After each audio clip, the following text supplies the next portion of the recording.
So in this video we're talking again about modeling using the right triangle ratios that we've talked about in other videos. So let's go and get started with example 16. So when you have a granular substance, which kind of like table salt, granular substances naturally settle at different angles when stored in cone-shaped piles. So this angle theta that the granular substance makes is called the angle of repose.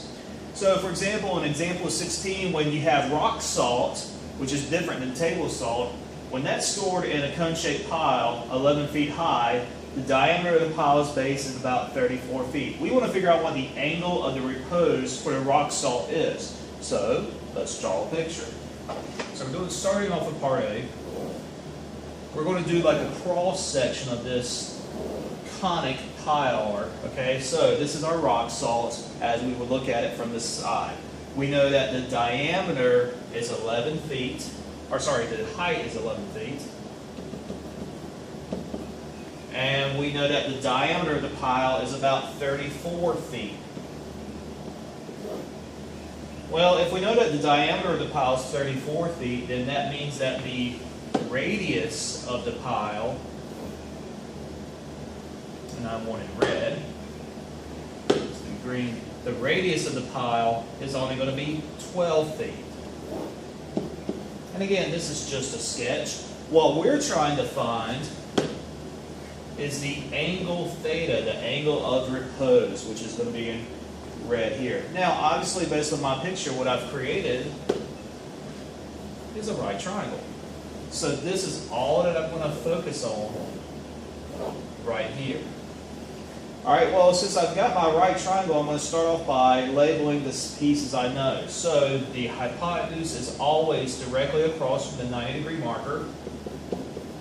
Based on where theta lives, 11 has to be the opposite side, and 12 has to be the adjacent side. Okay, so now that I have my information, I need to think about, all right, one, I'm finding an angle, so I'm going to use inverse sine, cosine, and tangent. And I want to think about, all right, well, I have adjacent and opposite. The only thing that I know that off the top of my head that uses both opposite and adjacent is tangent. So since I'm finding the angle, I'm going to do inverse tangent. So inverse tangent of my opposite over adjacent is going to be equal to my angle theta. Again, when you use the inverse sine, cosine, tangent when you're solving for an angle. All right, now let's plug in what we know. So the inverse tangent of 11 over 12 equals our angle. All right, well, it doesn't tell us to do this in degrees or radians, so I'm going to do degrees because that's more familiar to me. You can do radians if you want to. The only thing you need to do is make sure that your calculator is in the correct mode. For instance, I'm currently in radian mode, and my calculator is being disagreeable.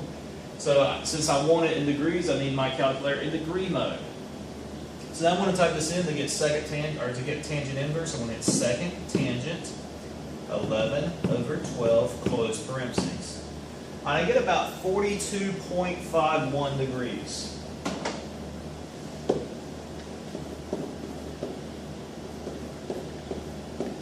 That's my theta. Okay, great. So I did part A.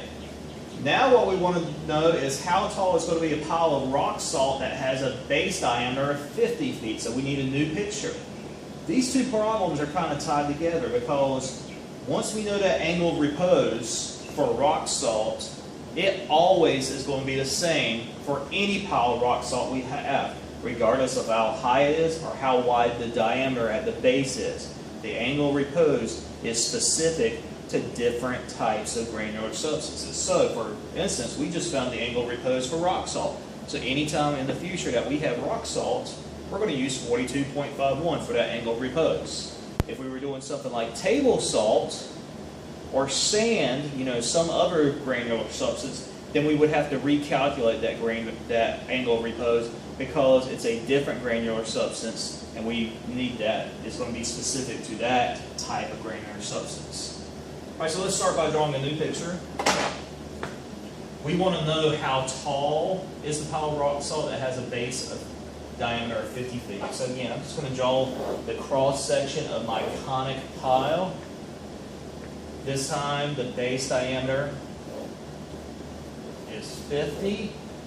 I'm trying to figure out how tall it is.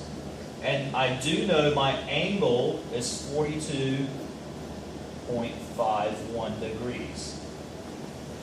Okay, well obviously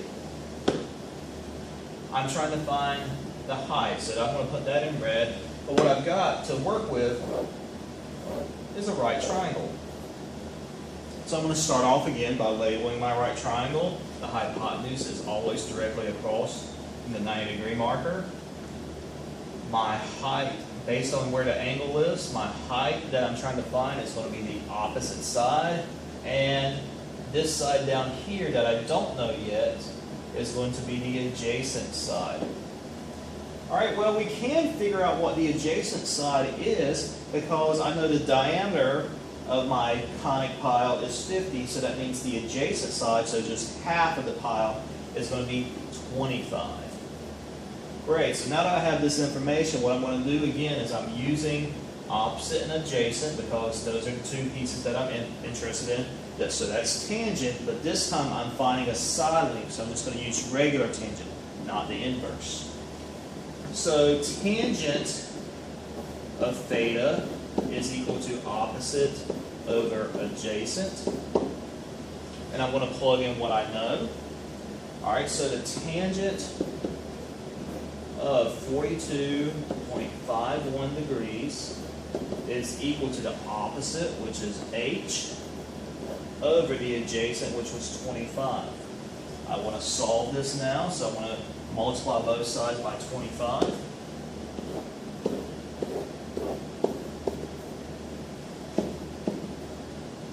Here the 25s are going to cancel out, just leaving me with the height of the pile, which is what I want. 25 times the tangent of 42.51. It's just going to fall down. Now, this is going to be a really nasty decimal, so we're going to round to 2 decimal places. You can obviously, the more decimal places you include, the better off you're going to be. First off, since I'm using degrees, make sure you're still in degree mode. If you use radians in part A, you need to be in radian mode. So I'm going to say 25 times the tangent of 42.51. And I get 22.92 for my height. 22.92 feet is my approximate height of this pile. Okay. In example 17, we've got a crane that has a 200-foot arm whose lower end is 5 feet off the ground. The arm has to reach the top of the building 130 feet high. We want to know what angle should the arm be set. When you have a word problem, most of the time we're going to have to draw a picture. So this is definitely one of those times where we need to draw a picture. So first off, I'm going to draw the ground. Again, this is just a sketch. As we've seen in previous videos, I am not an artist. Also, this sketch is not going to be drawn to scale. So here's my building. It's 130 feet tall. I have a crane. So here's my crane. The base of the crane's arm is sitting 5 feet off the ground. And the crane reaches the top of the building, and we know the crane at arm length is 200 feet.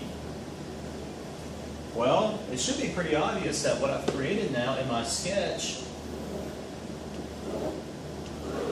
is a right triangle. What we know about this triangle, since this piece right here was 5, the side of my triangle is going to be 125. I got 125 by just saying 130 minus 5, so the side of my triangle here is 125. We know the hypotenuse of my right triangle is 200. We want to know the angle theta. Since we're finding the angle theta, we're going to use inverse cosine, inverse sine, inverse tangent, one of those three. What we need to do to figure out which one of those three to use is label our triangle. So based on where the angle is, 125 is going to be the opposite side, this side right here, which I don't know is going to be the adjacent, and then always across from the 90-degree marker is the hypotenuse. Great. So what I'm looking for is this right triangle ratio that uses hypotenuse and opposite, and that happens to be sine. Again, since I'm finding the angle theta, I'm going to use inverse sine. So sine inverse of opposite over hypotenuse, so 125 over 200, that's going to be equal to my angle theta. And again, it doesn't tell me do I want to calculate the angle theta in degrees or radians, so I'm going to calculate in degrees. If you want to do it in radians, that's fine. Just make sure your calculator is set in the correct mode.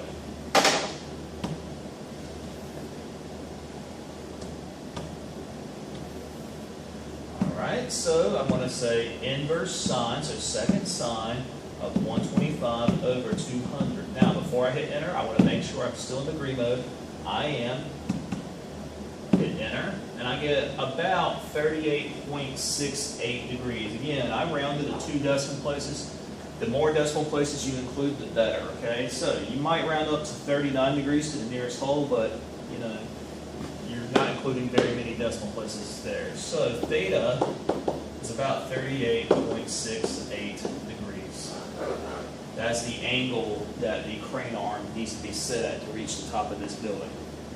Okay, and that's obviously going to be very important if you're building a building, or let's say this is a fire truck and you're reaching up with the ladder trying to rescue someone on the top of a skyscraper. It'll be very important to know those angles. Okay, so right triangle ratios have lots of applications in the real world. Draw a picture. If you're finding the angle, you're going to use inverse sine, cosine, or tangent. If you're finding a side, you're not using inverse sine, cosine, and tangent. But as always, let me know if you have any questions.